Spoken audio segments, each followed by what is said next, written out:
Muy buenas noches, ¿cómo están, estimados amigos? Les saluda Harold Aliaga desde Lima, Perú.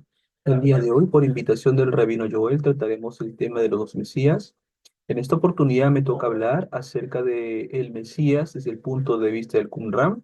Para ello vamos a compartir una slide para poder visualizar las cosas. Vamos a ir dialogando a medida que vamos dando esta exposición para aclarar conceptos. Partiremos de lo más esencial y iremos subiendo a lo más complejo. ¿Bien? Primero que nada es menester resaltar el título que vamos a trabajar el día.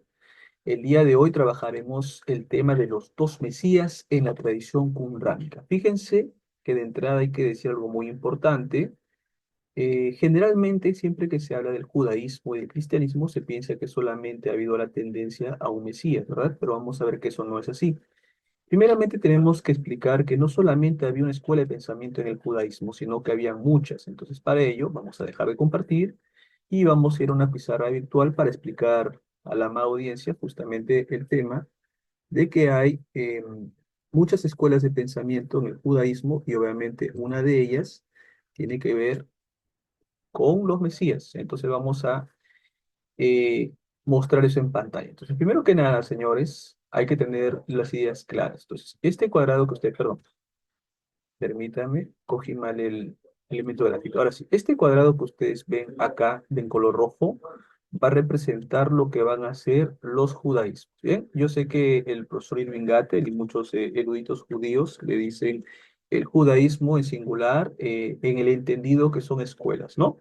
Bien, de mi punto de vista yo lo manejo como los judaísmos porque entiendo que todavía no había una ortodoxia, sino había una heterodoxia, ¿no? Entonces, cuando hablamos de los judaísmos, es necesario notar que por un lado, señores, había un judaísmo de tipo farisaico, que todos conocen. Este es el judaísmo más común de todos, el tipo de los fariseos. Entonces ponemos acá el judaísmo fariseo. ¿Bien? Pero este no es el único judaísmo que va a existir. Por acá vamos a tener un judaísmo que es el que vamos a tener hoy día, ¿no? El judaísmo qumránico. Entonces lo ponemos por acá, un judaísmo llamado el qumránico.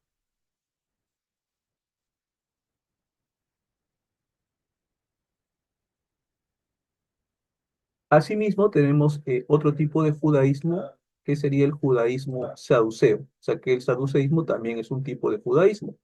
Entonces acá le ponemos el judaísmo saduceo.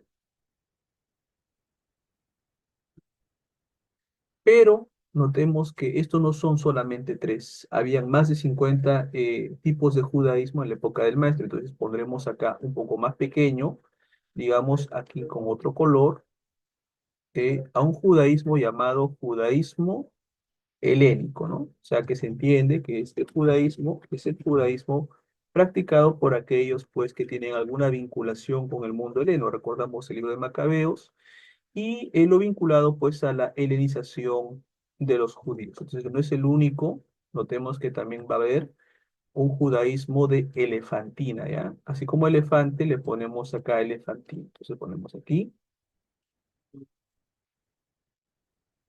un judaísmo de elefantina. Pero no va a ser todo, señores. También va a haber un judaísmo de tipo herodiano. O sea que los Herodes también tenían su judaísmo, ¿ya? Y hay que ponerlo por acá.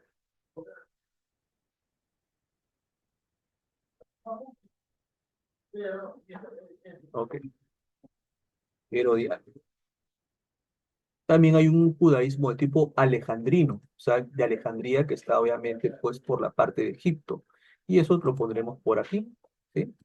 Judaísmo alejandrino. Entonces, a ver, permítanme, eso es. Correcto. Ahora noten, señores, que estos no son los únicos.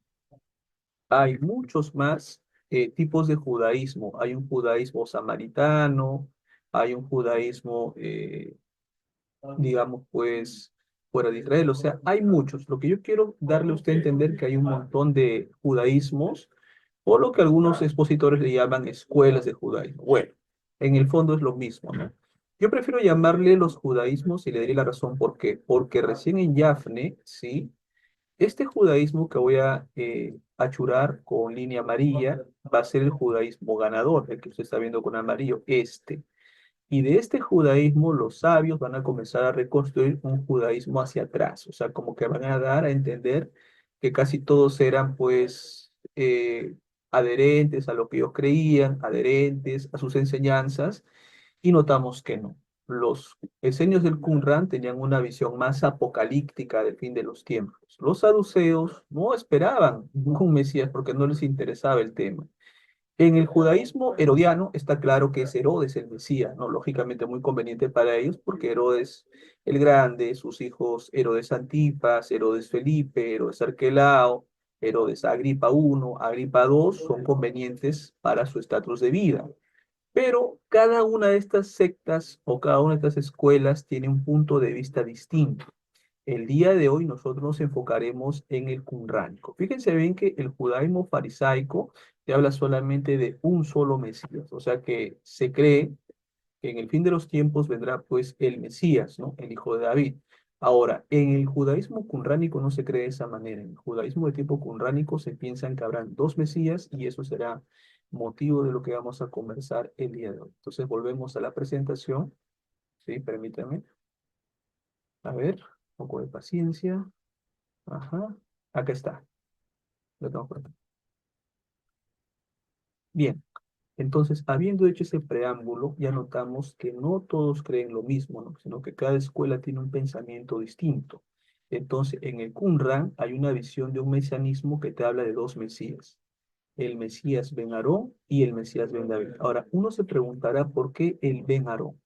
Notemos nosotros que en la creencia de ellos está muy claro que el sacerdote actual del templo, o sea, el templo de Jerusalén, hablamos del segundo templo, es un sacerdote corrupto, un Cohen Arashá, un sacerdote maligno.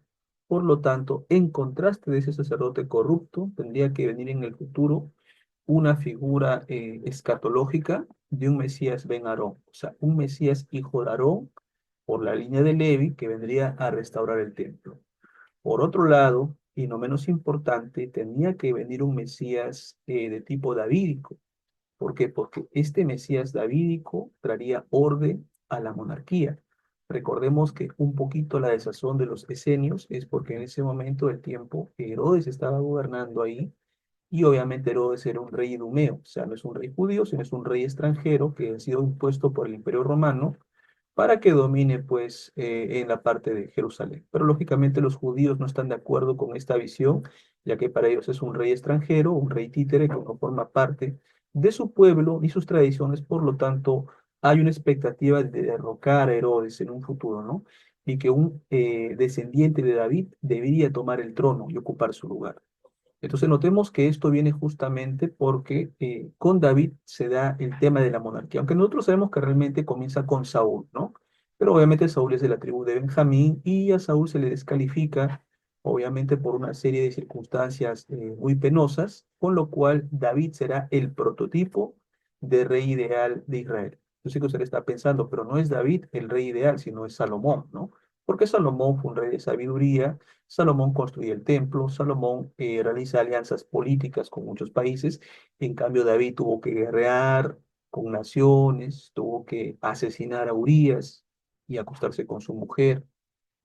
Notamos que David tuvo que perdonarle la vida a Absalón cuando mató a su hijo Amnón, y obviamente pues Adonías intenta usurpar su trono, ¿no? Entonces notamos que hay una serie de elementos que uno diría, no, oye, pero críticamente viéndolo no es tanto David un rey ideal, sino más ideal que David es Salomón, ¿no? Por su gobierno y lo que hizo.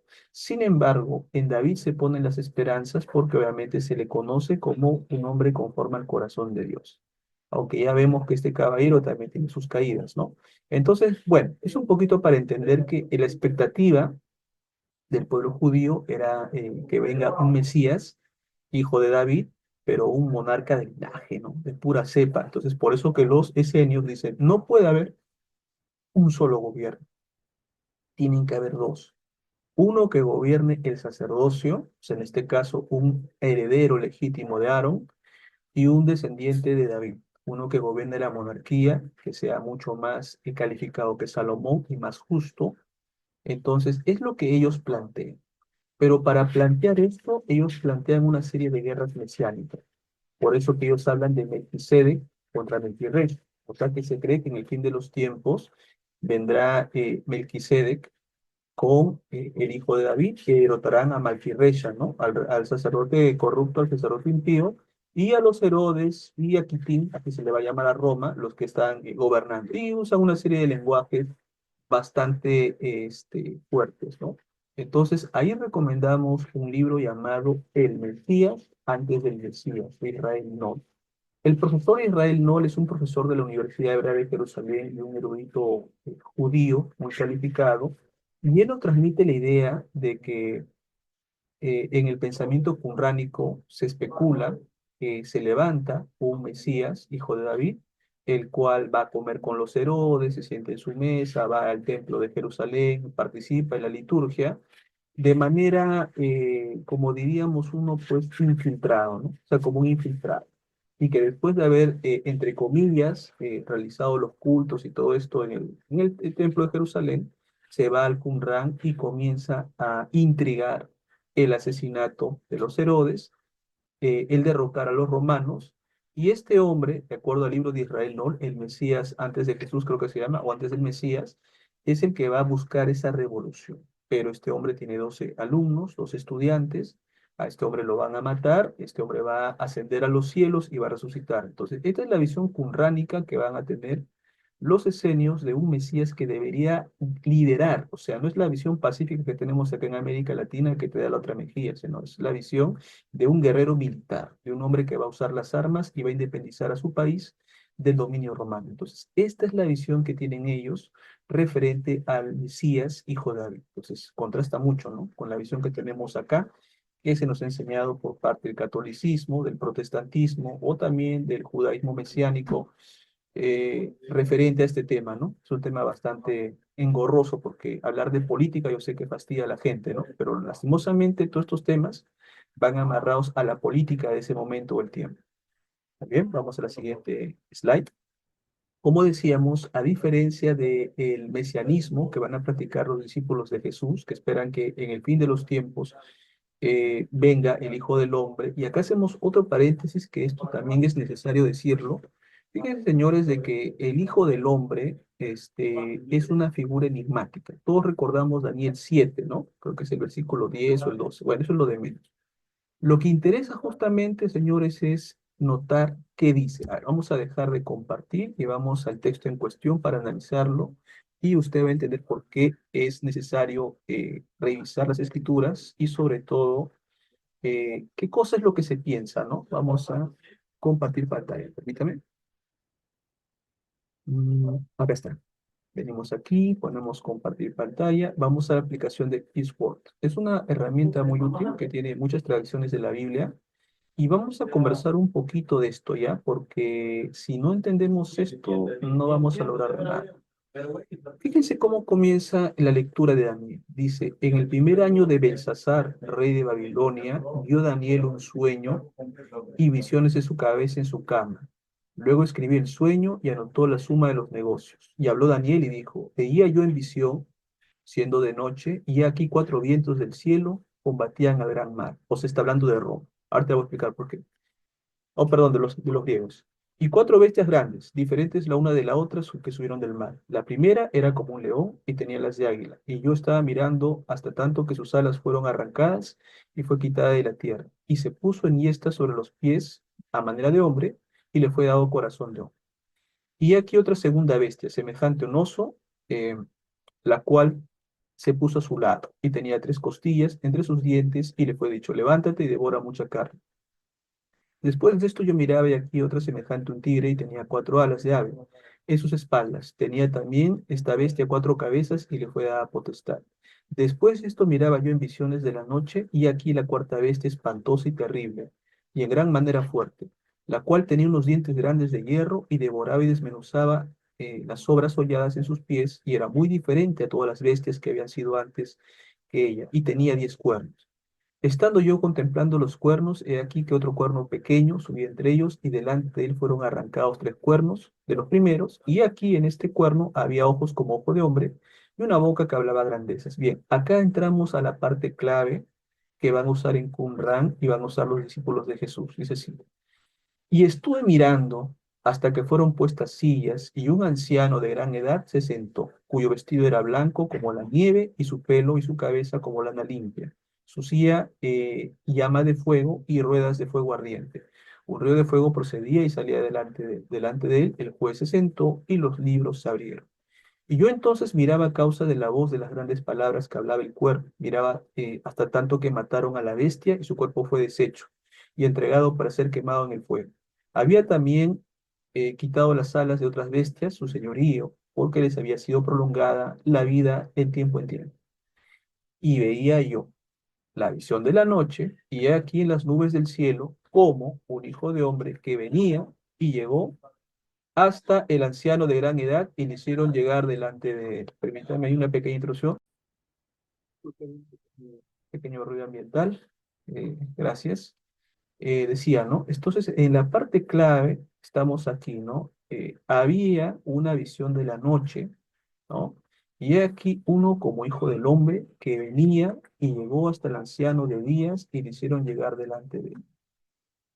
Y se le dio señorío y gloria y reino, y los pueblos, naciones y lenguas le sirvieron, y su señorío eterno, que no será transitorio, y su reino que no se corromperá. Bien, el profesor Antonio Piñero, de España, explica que Daniel 7:13 y en general fue muy discutido en la época del canon, me refiero al canon judío, no el canon cristiano, que Daniel no debía entrar al canon. ¿Por qué? Porque este texto es problemático, porque este texto refleja una visión de binitarismo. Entonces uno dirá, explíqueme por favor qué cosa es binitarismo, porque yo no entiendo qué es binitarismo. Créame, con mucho gusto se lo voy a explicar. Vamos a dejar de compartir la pantalla. Entonces uno dirá, ¿no? Profesor, pero ¿qué tiene que ver todo esto con lo que estamos dialogando? Tiene mucho que ver, créanme. Si nosotros no revisamos esto, vamos a cometer muchos errores. Permítame, vamos a compartir la pizarra. Bien, compartir la pantalla y ponemos compartir. Bien, ya está la pantalla, entonces le voy a explicar, ¿no? Un poquito que esto también va a ayudar para entender cómo surge la Santísima Trinidad. O sea, todos estos conceptos, señores, van ligados por interpretaciones, ¿no? Y Antonio Piñeiro, como digo, tiene de esto un PDF. Yo de eso realicé una exposición en un canal, que no voy a mencionar el nombre por respeto al Rabino Joel, de México. Me invitaron para hablar del tema y expusimos justamente por qué Antonio Piñero habla de que esto es un militarismo. Bueno, primero comencemos con una idea sencilla que usted la conoce. Primero que con el monoteísmo. ¿Ya? ¿Qué cosa es el monoteísmo? La creencia en un solo Dios. Eso lo tiene usted claro y también yo. Bien. De esta creencia, señores, va a evolucionar otra creencia al pasar del tiempo, y esta creencia se va a llamar militarismo. Lo voy a poner por acá con color verde para que usted lo vea. Y claro, militarismo. Y fíjese que después esto va a evolucionar a lo que en el mundo cristiano se lo conoce como la Santísima Trinidad, o sea, la creencia en el Padre, el Hijo y el Espíritu Santo, ¿no? Entonces, fíjese cómo hay una evolución de conceptos. Acá ponemos trinitarismo. Bien. En el monoteísmo estamos claros que solamente hay un solo Dios. Creo que eso es crucial. Entonces ponemos acá con rojo, ¿sí? Para evitar equivocarnos, un solo Dios. Bien. Mientras que en el binitarismo tenemos un problema, tenemos dos poderes, ¿ya? Dos poderes. ¿Qué significa? Que va a haber un Dios fundamental, ponemos acá,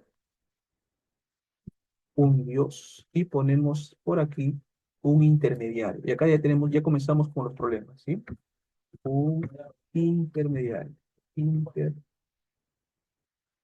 intermediario, ¿sí?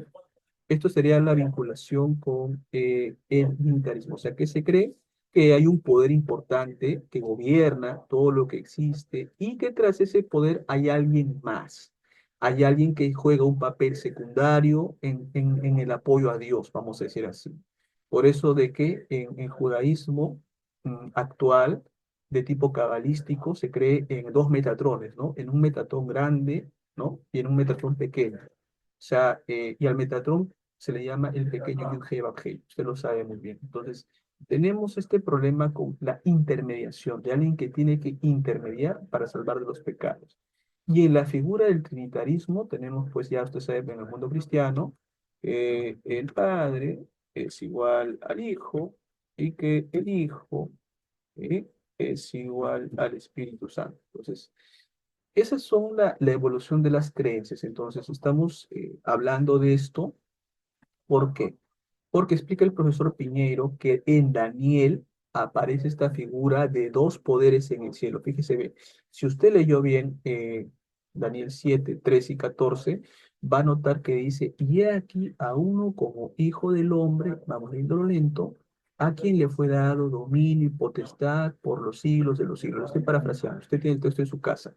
Entonces, ¿qué implica darle poder a alguien como hombre, a alguien semejante al hombre? Entonces, está claro que esta es una figura no necesariamente humana, ahorita vamos a ver por qué, pero me interesa que usted entienda el concepto. Entonces, de creer en un solo Dios, en el monoteísmo, se va a un binitarismo en la cual sí hay un Dios primordial y hay un intermediario, alguien chiquitito, alguien que va a ayudar en la intermediación y en la salvación y todo esto, ¿no?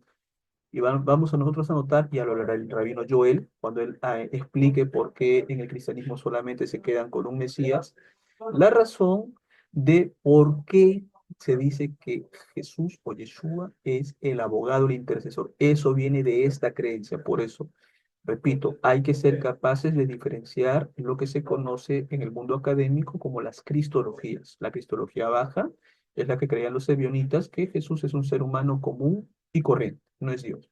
En la creencia divinitaria, como la que tiene el apóstol Pablo, está claro que Jesús es un segundo poder porque viene en las nubes del cielo y todo ese tipo de textos que usted verá en Corintios, también en Tesalonicenses. Entonces, para Pablo, Jesús no es el Dios primordial, pero sí es una figura cercana al poder primordial, o sea, Dios Todopoderoso, y le va a ayudar en muchas cosas.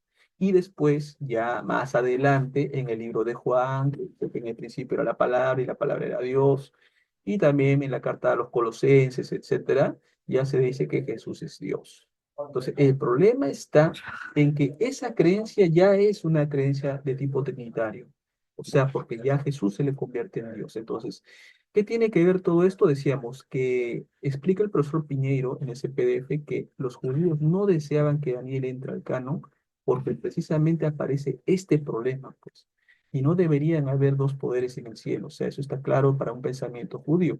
Para un pensamiento cristiano pueden haber hasta, no sé, la cantidad que ellos quieran, ¿no? Porque obviamente es una creencia, lo digo con mucho respeto, pues que han heredado, ¿no? De la Iglesia Católica y los reformadores la han mantenido, ¿no? Entonces, no vuelve a su raíz. Entonces, el tema está que esta es la clave. Uno como hijo de hombre que venía y llegó hasta el anciano y le hicieron llegar delante de él el señorío, la gloria y el reino. O sea, que Dios está compartiendo su gloria con un poder dos. Decía que esto es complicado porque ahora explicaremos que esta figura del Hijo del Hombre es muy enigmática y muy debatida debido a muchas razones. Entonces vamos a explicar ahora sí con ese concepto qué se cree del Hijo del Hombre en el mundo antiguo. Permítame, vamos a borrar la pizarra anterior, hablaremos rápido del Hijo del Hombre para continuar con el judaísmo de los dos Mesías, en este caso el Esenio.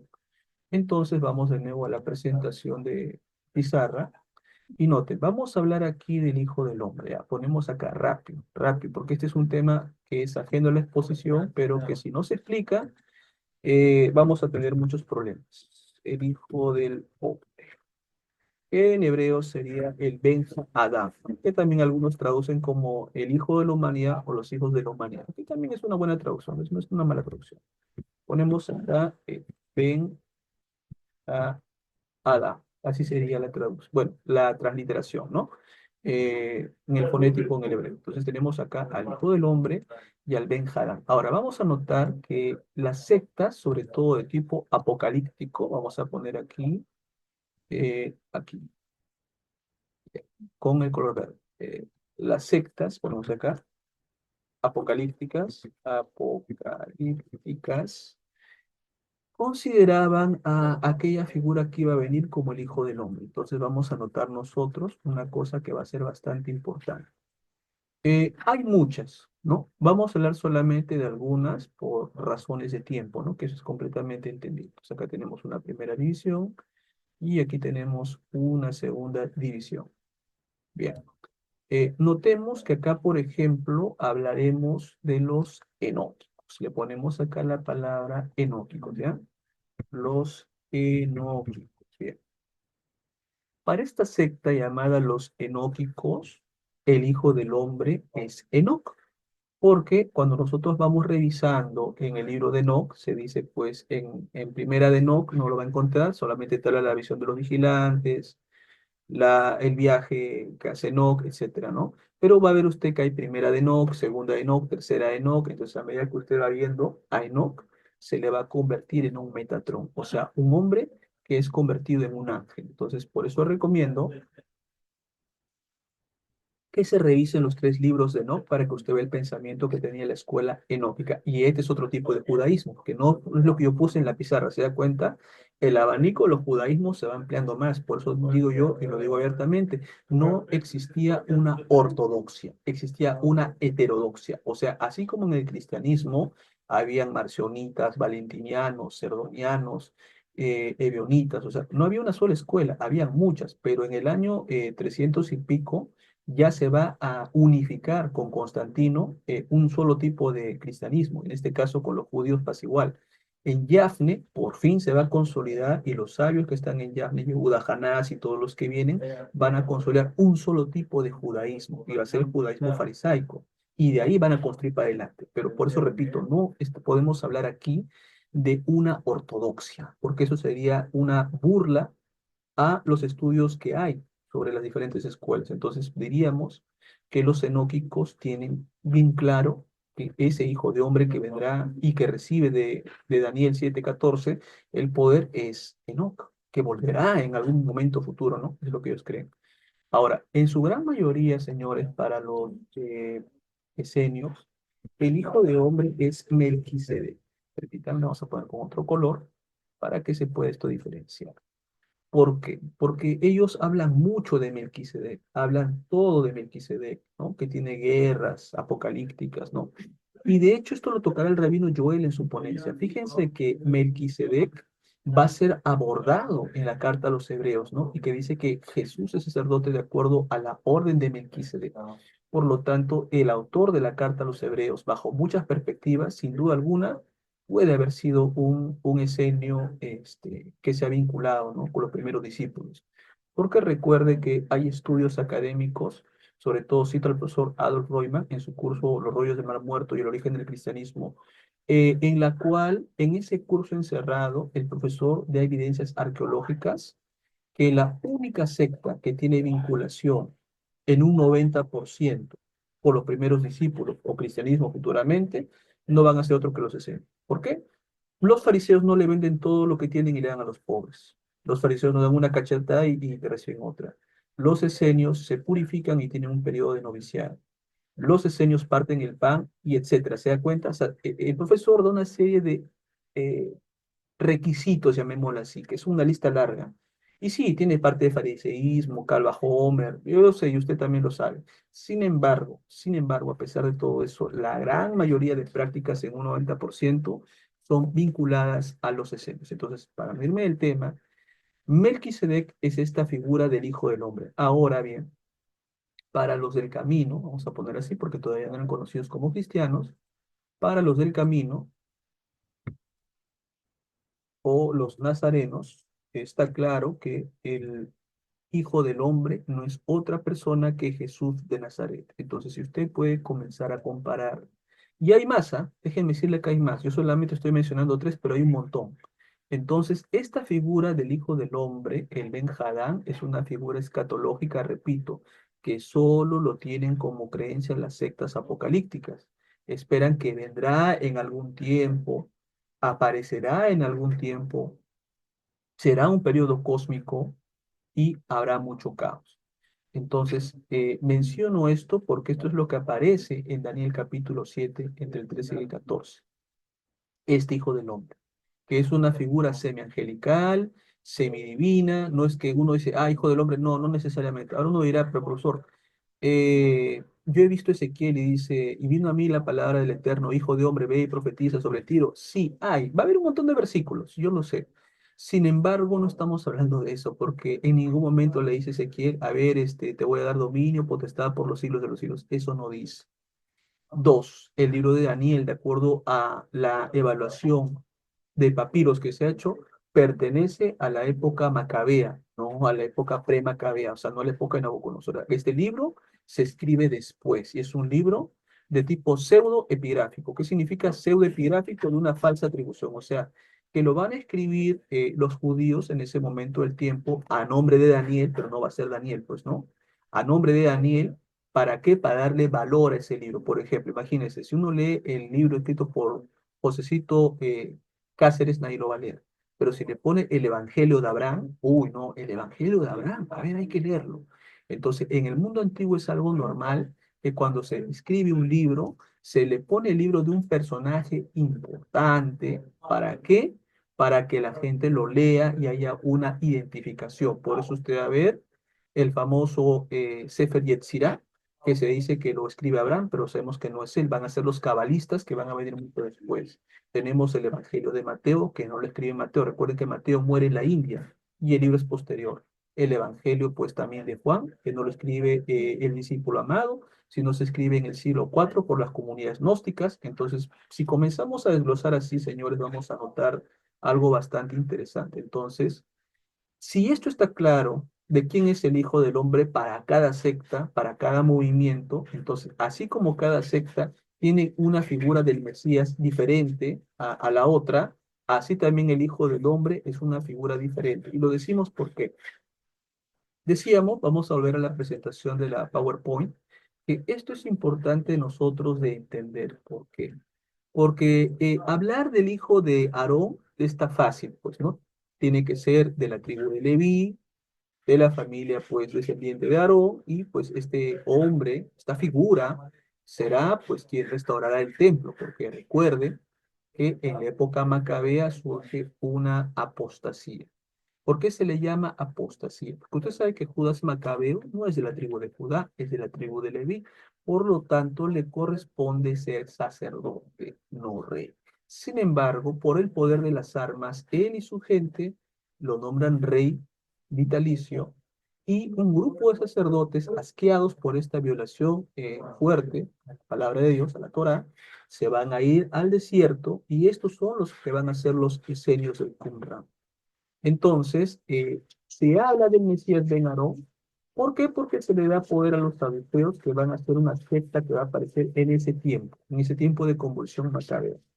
Por lo tanto, como el sacerdote que gobierna es uno no de la tribu de Leví, o posiblemente sí, pero no que venga de la línea de Aarón, entonces está claro que hay que derrocarlo, hay que quitarlo y tiene que venir alguien que legítimamente ocupe ese lugar y oficie en el templo. Este será el Mesías Ben Aarón. Ahora, en contraste, como decíamos, está gobernando Herodes, ¿no? Herodes el Grande, Herodes Antipas, Herodes Filipo, Herodes Agripa I, Herodes Agripa II, Herodes Arquelao, o sea, como hay, digamos, eh, gente pues idumea gobernando, conviene derrocarlos y colocar realmente al heredero de la corona, al hijo de David.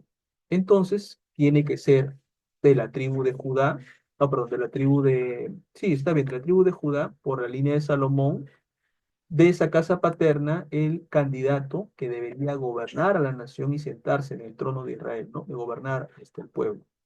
Pero este caballero, el Mesías Ben David, también se le va a conocer en algunos círculos, ya mencionado, en el enóquico, en el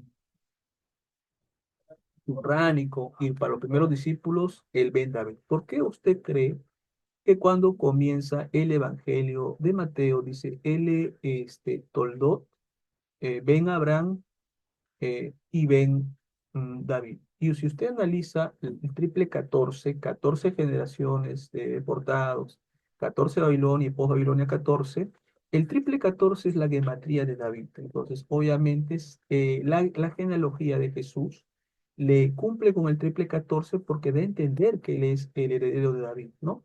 Usted sabe obviamente que en la genealogía hay más que 14, posiblemente mucho más, pero en el judaísmo o en los judaísmos es algo normal saltar algunos antepasados para dejar los más importantes. Por lo tanto, El énfasis es en demostrar para los primeros discípulos que es Jesús esa figura. Entonces, entendiendo dentro de lo que estamos hablando de los esenios del Qumran, no esperan a uno, esperan a dos. Ahora ya sabe usted el contexto político del por qué se espera a dos y no solamente a uno que vendrá en el fin de los tiempos. Muy bien. Desarrollaremos un poquito la figura del Ben Aarón, el ungido del linaje de Aarón. Este señor va a tener una función espiritual, va a tener un trabajo de purificación y va a tratar de restablecer el orden divino. ¿Qué significa una función espiritual?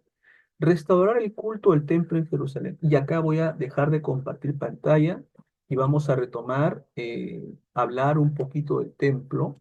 Permítanme, vamos esto a quitar.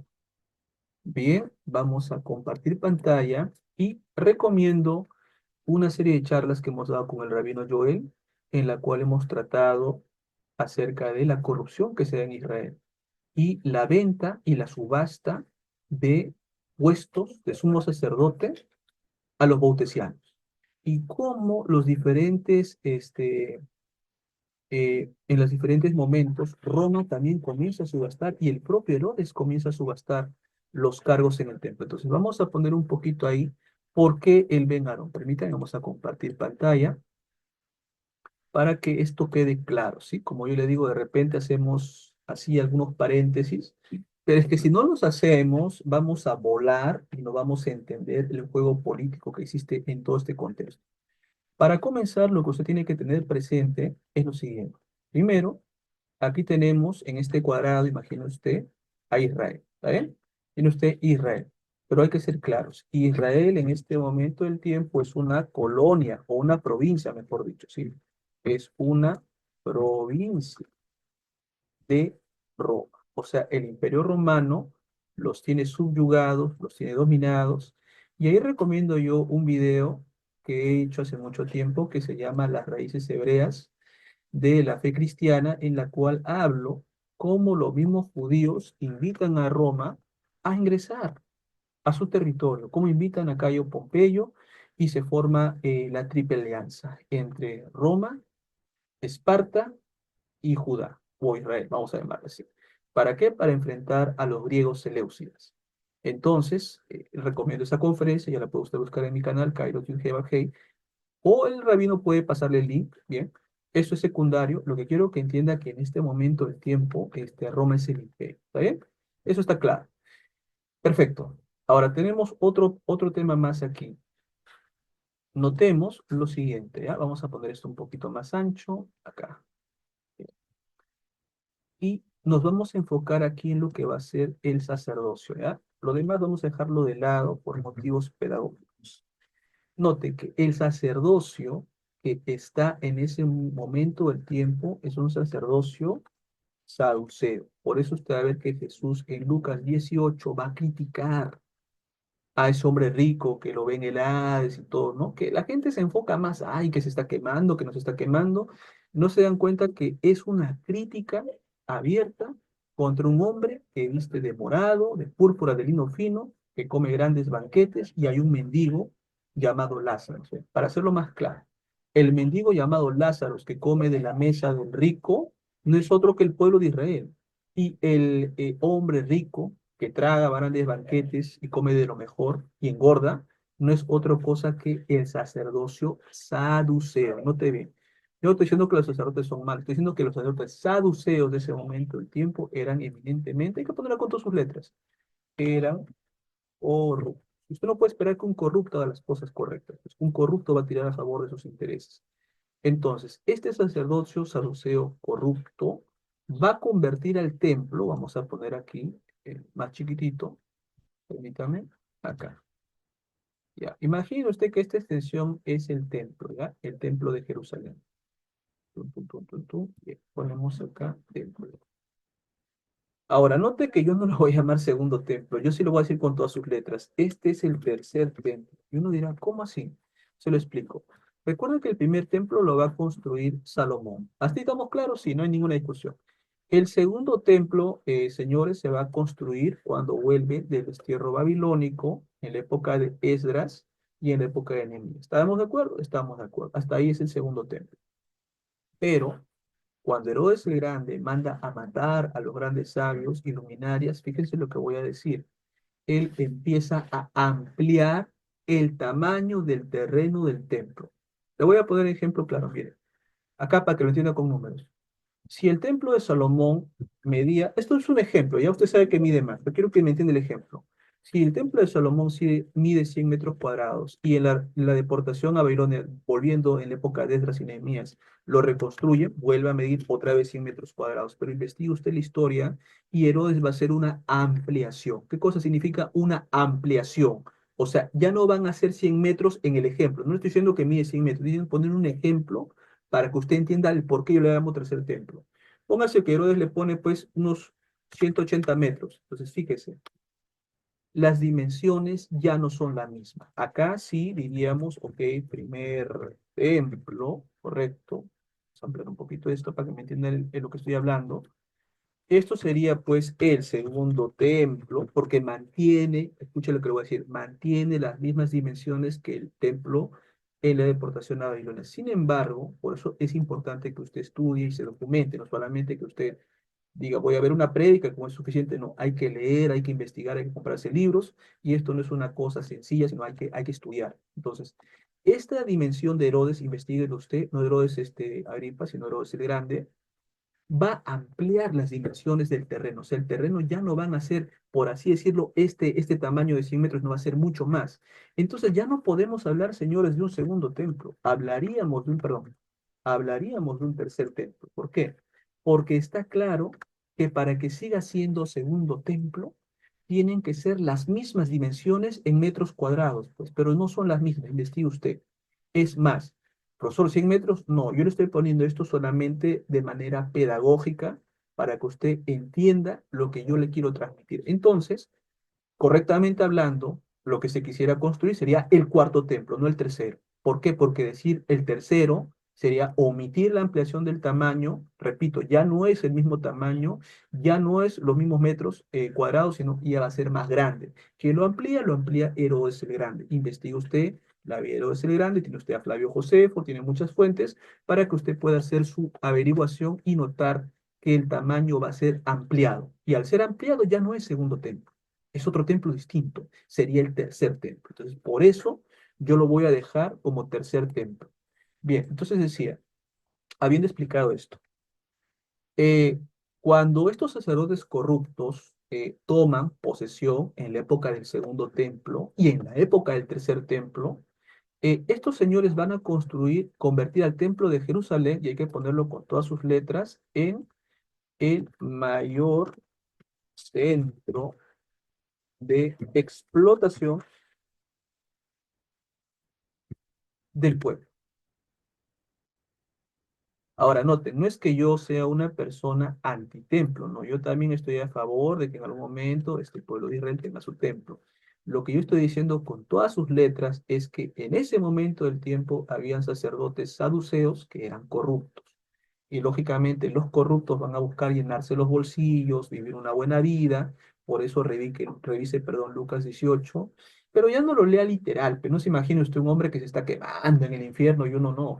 Vea usted que atrás de esa parábola hay una denuncia social en contra de la explotación que estaban haciendo estos sacerdotes corruptos en contra del pueblo. Por lo tanto, Lázaro representa al pueblo explotado, al pueblo oprimido, y el hombre rico que hace grandes banquetes, que viste púrpura y lino, no son otra cosa que los sacerdotes corruptos que están explotando al pueblo. Entonces, la parábola de Jesús es incendiaria, no es espiritual, es incendiaria, si se le entiende su contexto. Como segundo punto, recuerda usted también la parábola, pues, del buen samaritano, ¿no? ¿Y cómo comienza la denuncia? Había un hombre que había sido asaltado por Paritzim, por salteadores, y viene un levita. ¿El levita dónde es? Del templo. El levita lo mira y se va por un costado. Después del levita viene el sumo sacerdote, el líder principal del templo, lo ve al hombre golpeado, no lo toca y se escapa. Y la crítica social de Jesús viene, ¿no? Y viene un samaritano, un enemigo típico de los judíos, y este enemigo tiene compasión de su semejante. Entonces, Léalo entre líneas y la denuncia sigue siendo contra los sacerdotes corruptos. Entonces, para que usted me entienda, la razón por la cual los esenios del Qumran hablan de el Mesías Ben Aarón, lo voy a poner acá, permítanme, acá, el Mesías Ben Aarón, o sea, el Mesías sacerdote, es porque este Mesías sacerdote, cuando venga en el futuro, va a limpiar el templo de estos corruptos. Porque ¿qué hacían estos corruptos? Vamos a decirlo con todas sus letras. Imagínense que este es el templo, y usted ya sabe cómo se divide para gentiles, para hombres, para mujeres, para sacerdotes, para levitas. Ya usted conoce todo eso. Yo no voy a ir, yo voy a ir a las generalidades, porque yo entiendo que usted ya maneja eso. Y si no maneja eso, recomiendo los videos del Rabino Joel, donde él explica las divisiones del templo, dónde entran los cantores, dónde entran los hombres, las mujeres, los gentiles. Tiene una división muy importante, el culto que se da en el templo. Sin embargo, eso no es motivo de mi exposición. Pero quiero ilustrar un poco para que usted me entienda. Se acusaba mucho a esta gente de que, por ejemplo, ¿no? Pónganse que compraban una vaca para llevar al templo. Entonces metían a la vaca y como usted sabe que el pueblo tiene una zona dentro del templo, no puede entrar a todos los lugares, le entregaba esto a los levitas y esto le daban al sumo sacerdote y entre comillas el sumo sacerdote mataba al animal y de esta manera pues iba con olor fragante, ¿no? A Dios. Sin embargo, lo que se hacía en ese momento del tiempo es que el levita lo llevaba y los sacerdotes por una puerta trasera hacían salir al animal y lo revendían en el mercado y lo volvían a revender en el mercado. O sea que una vaca se podía vender hasta 20 veces. Lo mismo pasaba con las palomas, lo mismo pasaba con los carneros, que se revendía y se revendía y se revendía. Y de esa manera, ¿por qué cree que usted a que habían cambistas? Porque los cambistas, cuando la gente venía con moneda romana, hacían el cambio del dracma por el shekel, que es la moneda del templo. Entonces, ahí había un tipo de cambio donde también los cambistas eran abusivos, pues, pero estos cambistas eran familia de los sacerdotes corruptos. Precisamente por eso era el templo, el tercer templo, yo lo voy a decir así, se convierte en un banco central en la cual se comercia, y se negocia, por eso que Jesús, revolucionario, patea la mesa, saca estos parásitos del templo, tengo que decir así, y ustedes han convertido la casa de mi padre en una cueva de malvivientes y ladrones. Se entiende la denuncia social, se entiende la lucha eh, por el abuso que se le hace al pueblo. ¿Por qué? Porque vuelvo a repetir, el templo se concentra en el lugar de mayor explotación del pueblo. ¿Cuándo se le explotaba más? En las tres fiestas, en el Pesaj, que se conmemora entre comillas la liberación, y digo entre comillas, ¿por qué? Porque en vez de ser una liberación espiritual, estos parásitos explotaban a diestra y siniestra al pueblo sin interesarle la fecha sagrada. En la fiesta de Shavuot también se les explotaba asquerosamente.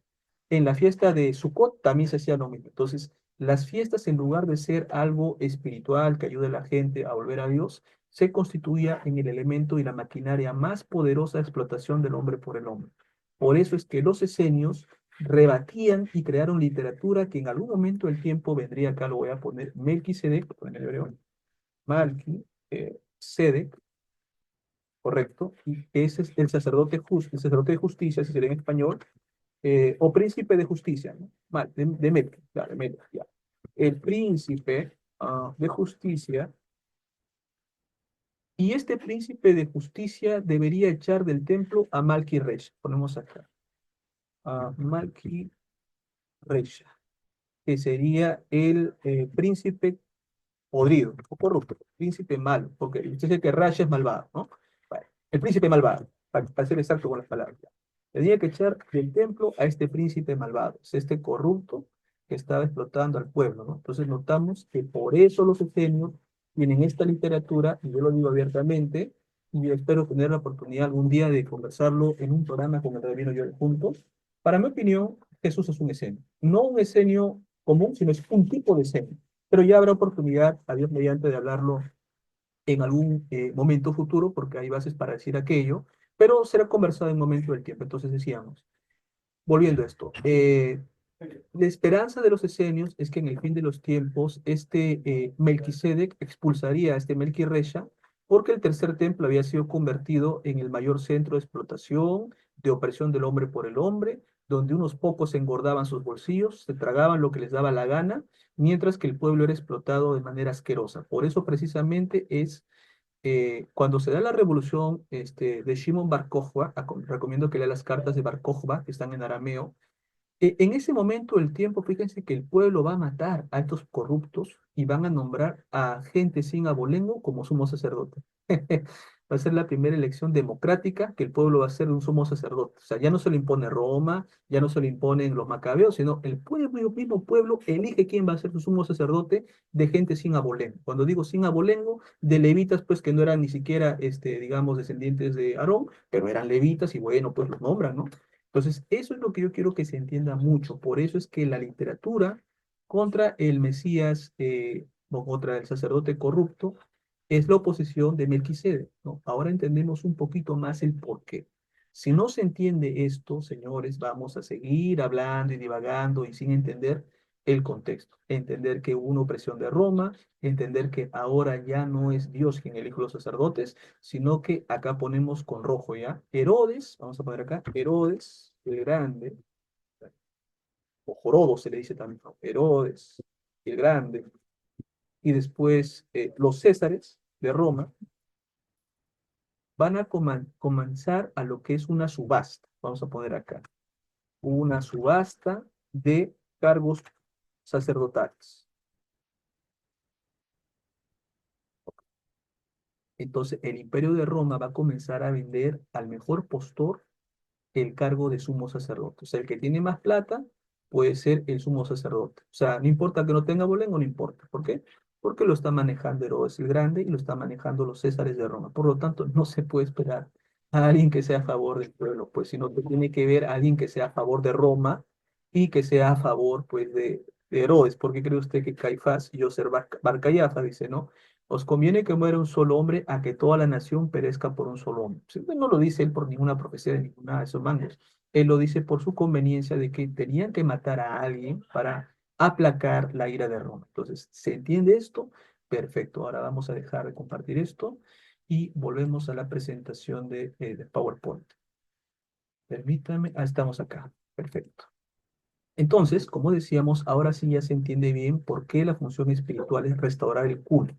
¿Por qué? Porque el sacerdocio es corrupto, venden los puestos y explotan al pueblo a diestra y a siniestra y no hay una manera de controlar. Orden divino, porque se entiende que tiene que haber una correcta adoración a Dios, en la cual, si vas a dar una vaca, mátala, pues, ¿no? No le estés revendiendo, no seas sinvergüenza, no seas mano largo, no seas un mantenido. O sea, se tenía que dar esas cosas.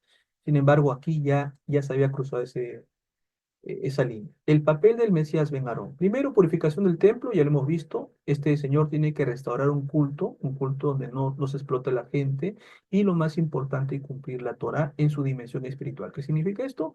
Que la persona pobre puede dar una torta de legumbres, si no tiene plata, si es una persona pobre, un pichón, y así, de acuerdo a lo que estipula la ley de Moisés. Entonces tenía que haberse dado esta situación, ¿no? Pero no era así, pues ya lo está usted mirando en pantalla, lo que hemos puesto, puede usted investigar la época de Flavio Josefo, los escritos del profesor Royman, que era algo asqueroso lo que se hacía en el templo, ¿no? Se parece mucho ahorita, ¿no? A los políticos de ahorita, ¿no? Como quien diría, cualquier parecido con la vida real es mera coincidencia. Entonces, la importancia era que había que probar el linaje del sacerdote de Ben Aarón. O sea, el Mesías Ben Aarón tiene que ser descendiente de Aarón, el primer sumo sacerdote, para lo cual se tenía que hacer una seguidilla de quién fue su padre y quién fue pues su abuelo. Permítame, un momentito voy a dejar de compartir para silenciar la ambiente. Bien, decíamos, estimados, de que estas son las consideraciones que hay que tener presente, ¿no? Porque lógicamente cuando estamos hablando de este periodo del tiempo, hablamos de un momento crucial en la historia de Israel, ¿no? Que había que probar primeramente el linaje, ¿sí? Del sacerdote y que este sacerdote tenía que ser garante de la adoración, o sea que tenía que ser un verdadero adorador, no podía ser un sinvergüenza, como el caso de Caifás, el caso de Anás, que llenaban sus bolsillos y explotaban al pueblo a diestra y a siniestra. Entonces, esta idea de un Mesías sacerdote que vendría en el fin de los tiempos contrastaba con el sacerdocio oficial, o sea que tenemos a los bautesianos que están siendo sacerdotes en la época del Imperio Romano y que estos caballeros han comprado sus cargos a Herodes y han comprado sus cargos a Roma, por lo tanto, no sirven al pueblo, por un llamado, vamos a decir, de ellos. Sirven al pueblo porque quieren explotar y quieren recuperar su inversión, ¿no? Es como, para que usted me entienda, es como los ministros que postulan para sus cargos, invierten plata y una vez que están ahí, hacen leyes para recuperar ese dinero que han invertido, ¿no? O los congresistas mismos que tenemos en nuestro país. Entonces, eso es una cosa que pasó en ese tiempo y sigue pasando ahorita y seguirá pasando más adelante. O sea, el tema de la corrupción es una cosa que va de tiempo en tiempo.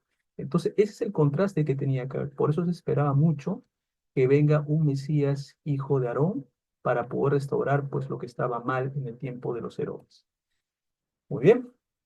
Referente al rey David, que estábamos diciendo, al Mesías Ben David, se esperaba un líder primeramente político. Noten que a los hermanos cristianos no les gusta hablar de política, porque piensan que hablar de política es hablar de politiquería. No, politiquería es, para que usted me entienda, ¿cuál es la diferencia entre política y politiquería?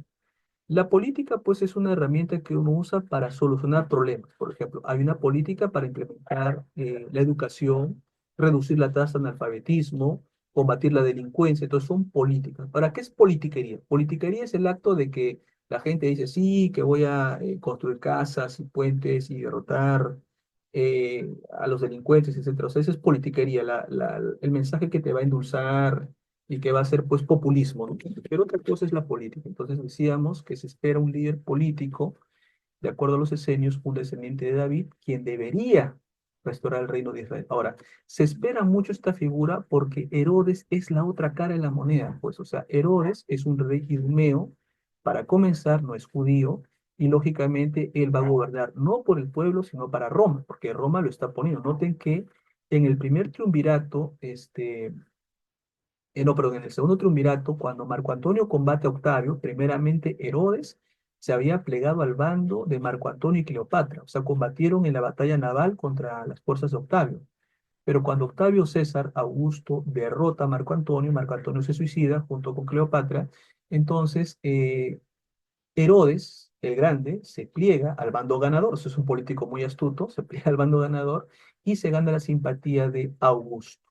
De esa manera, este hombre llamado Herodes el Grande, que construye el puerto de Cesarea, que liquida a los sacerdotes y amplía el tercer templo, o sea, lo que da de segundo el tercer templo, entonces esta figura va a ser odiada, porque obviamente esta figura no es pues realmente un heredero de David, sino es un rey impuesto por Roma. Para que usted me entienda, es como cuando a nuestros indígenas los gobernaban pues los encomenderos, los gobiernos españoles, ¿no?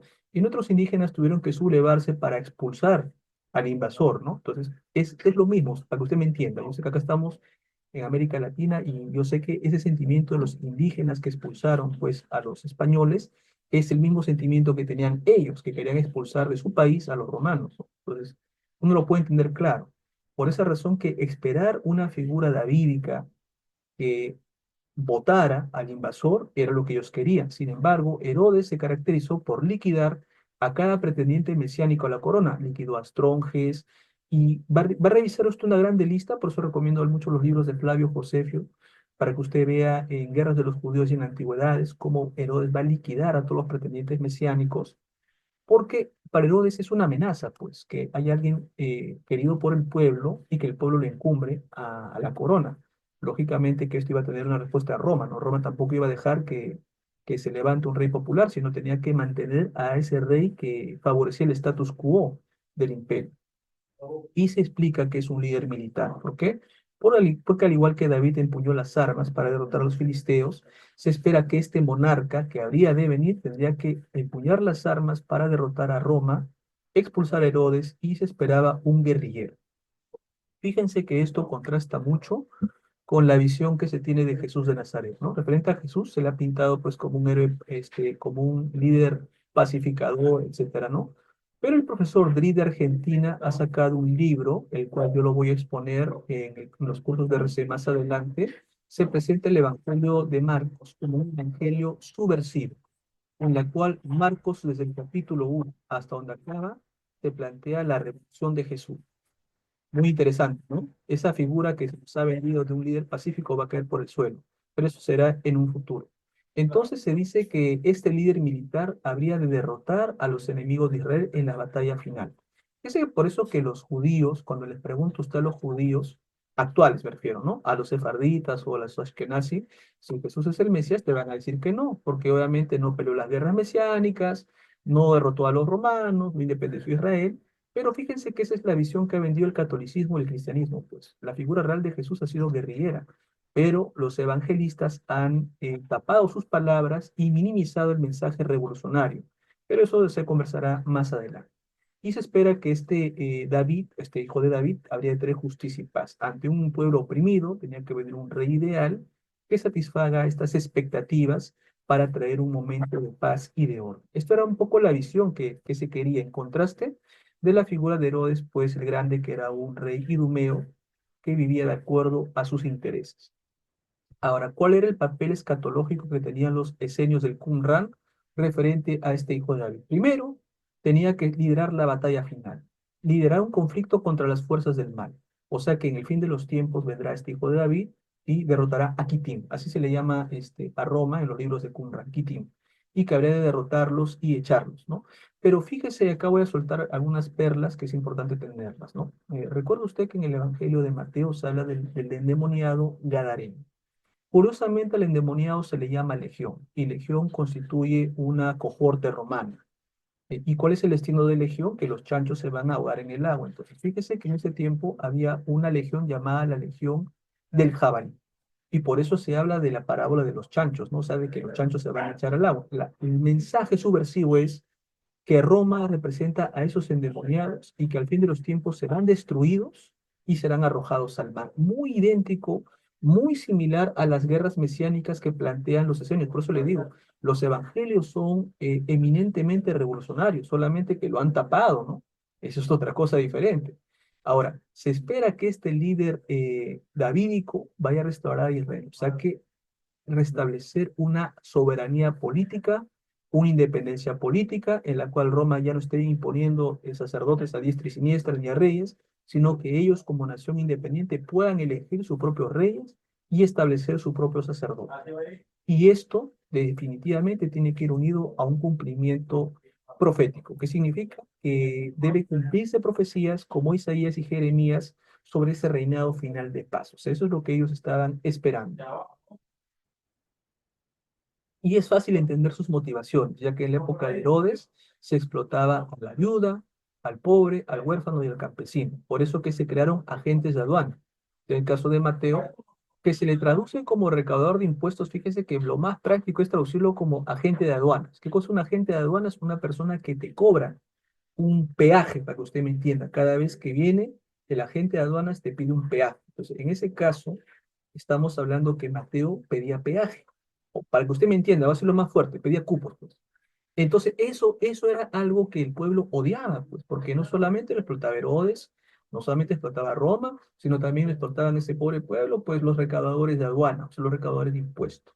Entonces, entendemos por qué se busca un reino de paz y de equilibrio, ¿no? Cosa que no había en ese momento del tiempo. Se esperaba un reino utópico. Y por esa razón se esperaba que, por eso digo, otra cápsula más. En el libro de Apocalipsis se dice que el jinete del caballo blanco, como la palabra verbo, derrotará a la bestia, el falso profeta, lo echarán en el lago de fuego, pero usted ve una figura ya no pacífica, una figura revolucionaria, una figura guerrillera de un Jesús que va a buscar la sangre de las dos bestias, ¿no? ¿Se da cuenta? O sea, ahí sí ya calza más con la figura escatológica que tienen los esenios. Por eso le digo, esta creencia no la tienen los fariseos, y por esto y por muchas cosas más yo me adhiero a la idea, ¿no? Como dijo el profesor Royman, de que Jesús es más esenio que fariseo. Sí, yo sé que Jesse Vermes tiene un libro llamado Los Rostros de Jesús, en la cual dice que tiene de fariseo, saduceo, bla, bla, tiene de todos. Sin embargo, una vez un profesor, amigo mío, decía, ¿no? De que él toma lo mejor de cada secta, yo lo refuté, le dije que no, no había un judío camaleón. En ese momento del tiempo podías tener tu escuela y claro, podías aprender, por ejemplo, de algunas, ¿no? Así como Gilel aprende algo de Shammai, pero no es que Gilel se vuelve shamayita, sino él se mantiene en lo suyo, pues. Pero en este caso también la tendencia que yo aprecio, y algún día lo conversaremos, será pues de que es un esenio, un tipo de esenio. Pero eso no significa que no toma cosas de los fariseos, sí los toma. Y también toma cosas de los saduceos, también lo va a tomar. Sin embargo, en un 90% es más esenio que fariseo. Pero bueno. Por eso se habla en el Qumran de una visión dualista en la cual se espera una redención integral, que va a unir un aspecto espiritual y político. Político porque tiene que derrotar a esos poderes corruptos, como los romanos y los Herodes, y los sacerdotes para establecer la gente correcta. El candidato ideal para limpiar el templo es el Mesías Aarón. Expulsará a los mercaderes, a los cambistas, y traerá una persona que realmente lleve el culto a oración. El Mesías Ben David, un líder de linaje real que viene de la casa paterna de la tribu de Judá por la línea de David, por la casa de Salomón, quien establecerá un gobierno de justicia. Entonces, esta visión dual refleja una comprensión compleja de lo que va a ser la redención, abarcando la pureza religiosa como la libertad política. Ahora bien, notemos que va a haber influencias en el libro de Zacarías 4:14, ¿no? Influye fuertemente en la concepción de dos Mesías, los famosos dos olivos. Y vi aquí la visión de dos olivos que están delante de Dios. Ahí ya se da a entender una figura de dos Mesías. Pero lógicamente, en el libro de Zacarías también tiene su razón, ¿no? Porque lógicamente los judíos han regresado del exilio babilónico y tienen que instaurar su rey. Ya les dio permiso Artajerjes, les dio permiso Ciro.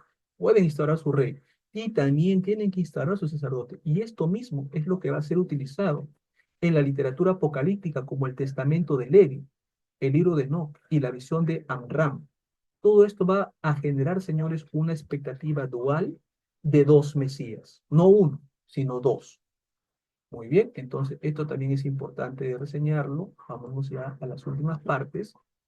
Por eso, si usted no conoce el contexto histórico y el juego político que había entre los Césares de Roma, la casa de los Herodes, los sacerdotes corruptos, el pueblo explotado, usted no va a entender nada en lo que se llama Nuevo Testamento, Código Real, Brit Hadashah, Keter, como usted le quiera llamar, no lo va a entender en nada. Pero si usted es capaz de entender el juego político, la sociología, la arqueología, la antropología, el modus vivendi, el modus operandi de lo que pasaba en ese momento del tiempo, su visión será más clara, porque hay tensiones internas, rivalidad contra los sacerdotes corruptos de Jerusalén, ¿no? Y eso comienza en la época de los Hashmonaitas, de los Hasmoneos.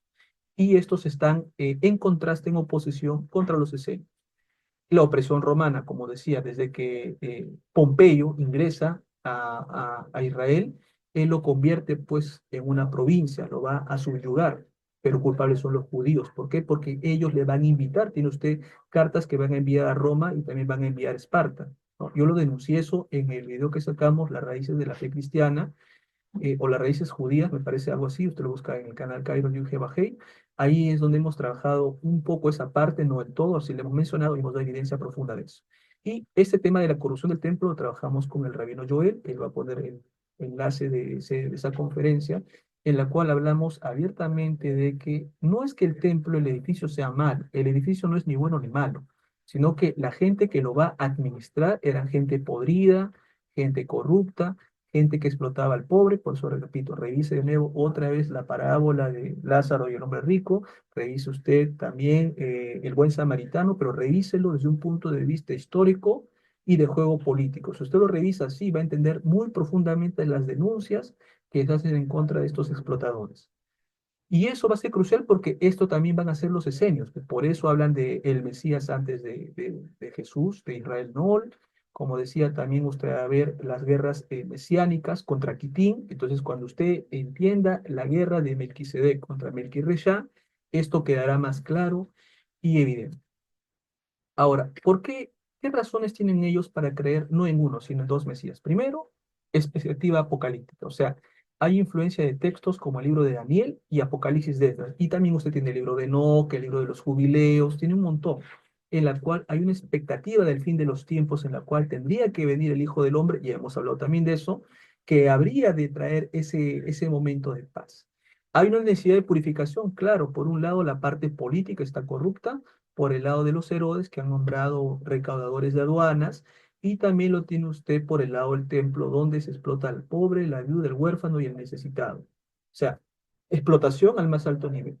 Y tiene que haber una diferenciación de funciones. ¿Eso qué significa? Que el Mesías no puede mezclar lo político, lo gubernamental, para que me entienda, con lo sacerdotal. Las dos cosas son diferentes. Por eso, para el templo, su Mesías. Y para lo que va a ser la parte política, administrativa, gubernamental, su Mesías. Entonces tienen que haber dos, no uno. ¿Se entiende? Es claro, ¿no? Me parece muy, muy evidente eso. Uno Ben Aarón, que gobierne únicamente el templo y se dedique a eso, y uno Ben David, que se dedique a las fronteras y a la parte gubernamental, ¿no? Entonces, eso es lo que se estaba esperando en ese momento del tiempo.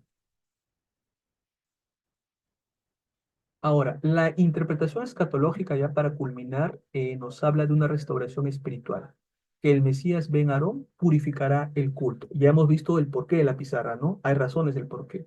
Tiene que haber una victoria militar. El Ben David derrota a los enemigos, o sea que los esenios plantean en su escatología que el Hijo del Hombre derrotará a Kitim, a Roma.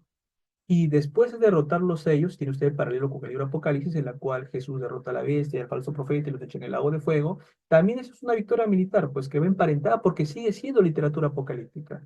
Tras eso hay un establecimiento del reino, lo que los cristianos conocen como el milenio, el gobierno milenial, o lo que el judaísmo farisaico conoce actualmente como el séptimo milenio, ¿no? Como quiera que sea, en ambos se plantea que habrá justicia y paz. Ya no habrá la explotación del hombre por el hombre, sino habrá por fin el famoso equilibrio.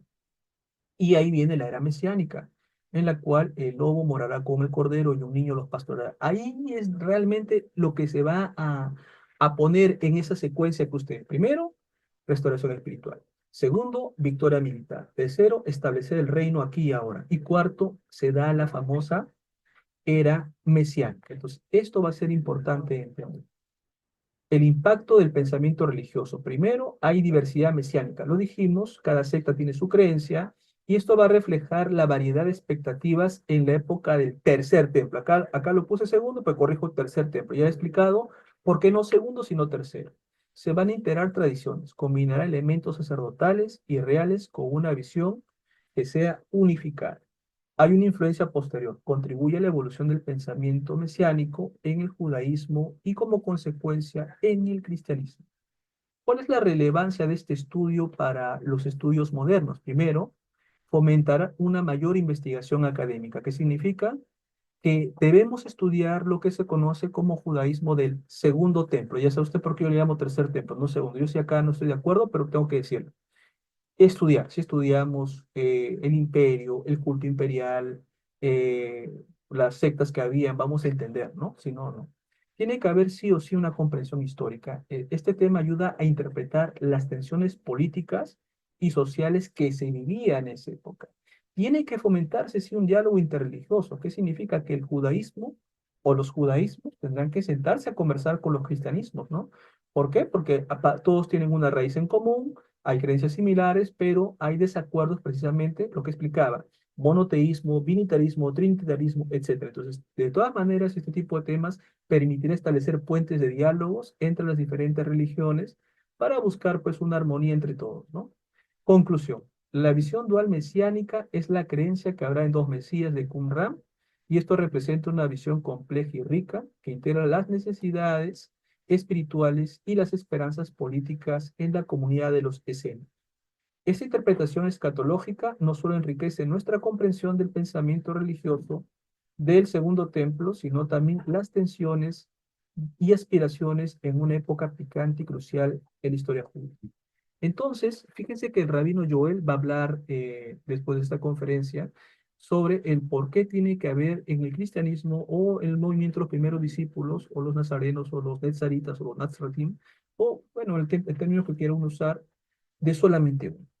Y explicará el rabino por qué no hay uno para el templo y uno para la parte gubernamental, pero eso lo explicará el rabino. Así que, bueno, primeramente muchas gracias a ustedes por su tiempo. Sé que hemos tomado un poquito más de una hora, no lo alargo más para no saturarlos. Aconsejo que vayan pausando el video. Cuando ustedes tengan alguna duda, tengan siempre un cuaderno, apunten y investiguen. Lo que nos interesa más con el rabino es que ustedes investiguen. Si ustedes no investigan y se quedan con este aporte, pues no hemos logrado nada. La idea es que le estamos buscando a usted picar la curiosidad para que usted investigue, profundice y replantee lo que tenga que replantear. Pero eso es un trabajo que lo hace usted. Tanto mi persona como el rabino le aportamos el 50% y ese otro 50% depende de usted y nadie más que de usted. Entonces, el único responsable de su educación bíblica, escritural, es usted. digámoslo así, a nivel general. Para los católicos es el sacerdote, para los protestantes es el pastor, para los judíos es el rabino.